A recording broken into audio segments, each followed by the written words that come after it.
So I figured I made all the other parts to the CFOP series, so time to tackle the beast. And the reason why 303 is so fun and solutions can be so creative and smart. This is advanced F2L, and when you see Timon solve that cube in 4 seconds and you wonder how the hell he did that, this is where all his magic is. Um, yeah, there are PDFs out there that tell you literally how to solve every single F2L case with notation. I personally do not find that very useful just because of the sheer amount of information that you have to memorize, even though you don't have to at all. So that's the purpose of this video. I'm gonna categorize some difficult F2L pairs, into categories, and I'll explain each of them. I'll also talk a bit about look ahead and transitioning from the karats. So hopefully this demystifies, the amount of overwhelming information that F2L involves. Let's just clarify the purpose of this video a bit before we start. This is not a video to show you every single F2L case and every single trick to save moves. If you guys have specific questions on cases, please feel free to leave them in the comments, and I might make a short on it. This video is meant to teach you some general knowledge on how to be more move efficient in F2L, and the cases will be pretty general, and you can apply them to all 4 slots through creativity instead of memorizing algorithms, which I'm sure all of you despise.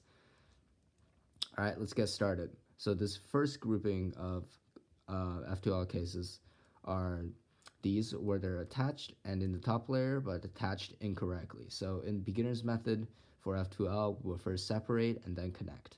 However, with advanced, we can do those 2 steps in one. So let's start with our first case here. Our first case, same color on top. These 2 are connected, and the side colors are like a checkerboard pattern. So in this case, you want to find an open slot and then stack the corner on top of the edge with the open slot, and then move the corner once away and reverse the stacking, and that will give you a 3 mover. All right, next case, I'll show 2 ways to solve this case. This case, different colors on top, same color on the side, again, attached wrong, and white has to be facing up. So if you have it in this angle, you want to first do a inverse sexy move, like this, and then I like to think move the edge over here, so another U prime, and then we can stack this pair like this. R, U prime, R prime, and then it's just an insert. So say if you get it from this angle, again it's the same case, side color is the same, white corner on top. From here you can actually do the POLL that looks like this with a bar over here. So that goes F and then inverse sexy and then reverse F, and that actually gives you the pair, and you can just insert. Alright, for the next case, we have white on top. However, instead of the side colors matching, these 2 are actually opposite. So in the beginner CFOP method, this will take quite a few moves, but it's actually surprisingly easy.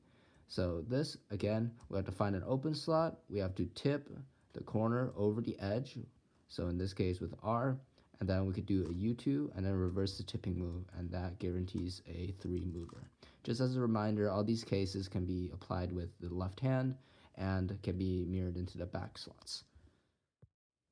So for this next case, we have basically a flip pair on top, and if the back slot is open, we can just hide the corner and then set up a 3 mover.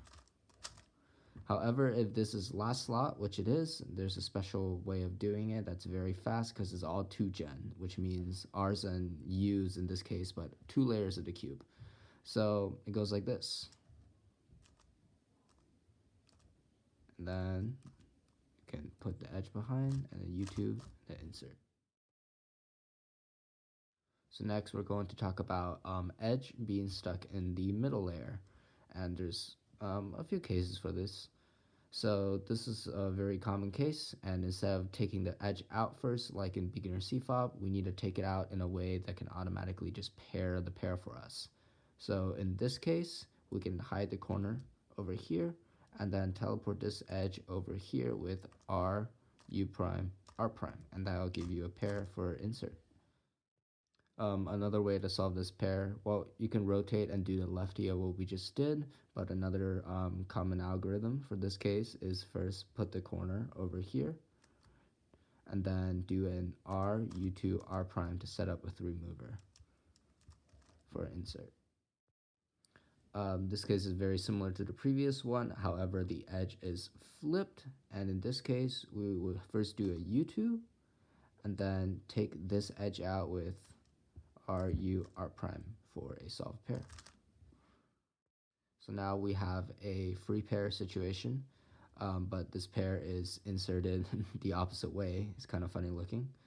And the way we do this is first we hide the corner in the back with u prime, and then we do a sledgehammer, and that will give you the pair for the insert.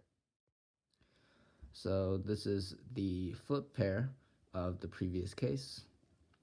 And in the beginner's method, this will take a lot of moves. However, it is actually quite easy.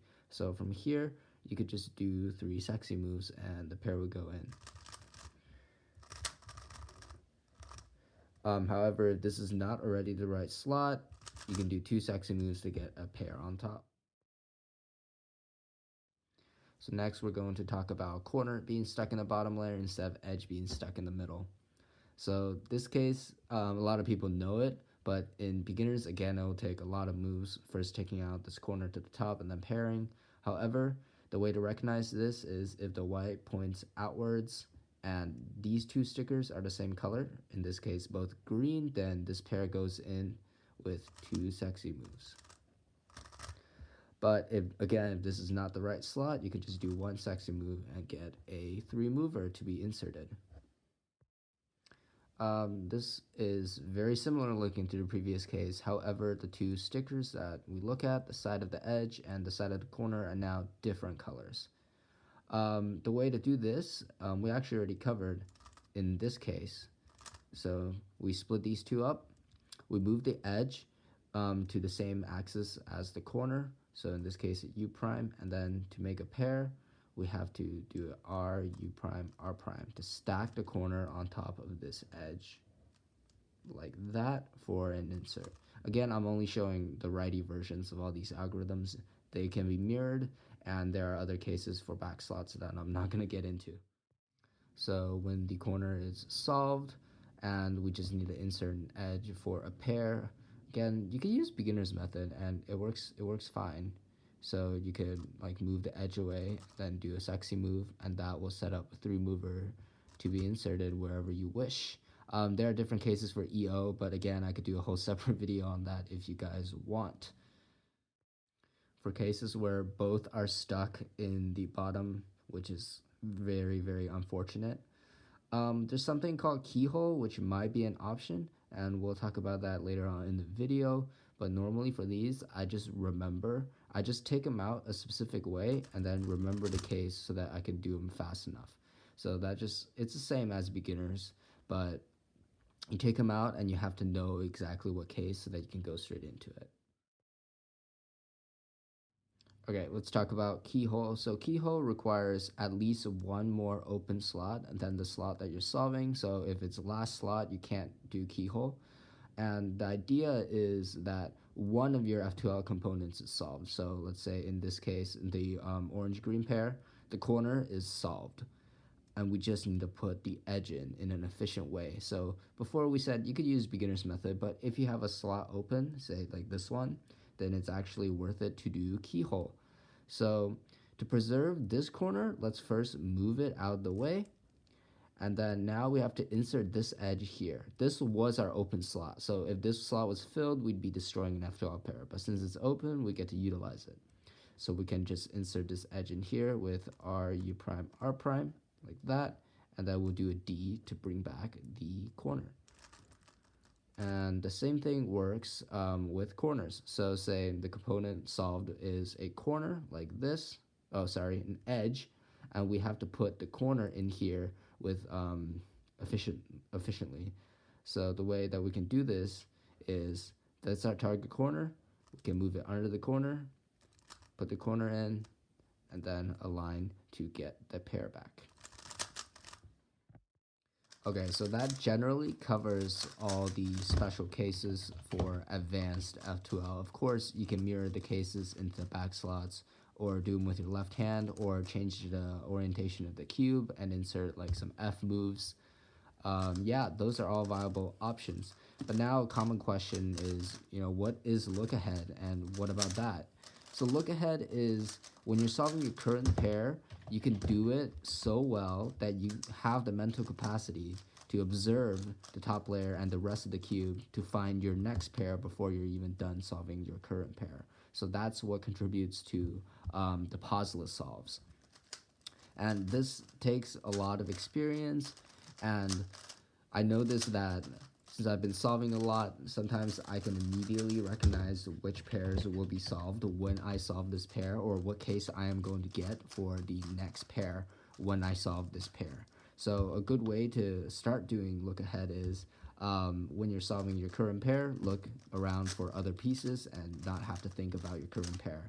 And the other one is anytime that you see a case, F2L case, do it with your eyes closed. This again forces you to be so fluent at F2L cases that you don't even have to think about them, so that you can free up your brain to find your next option.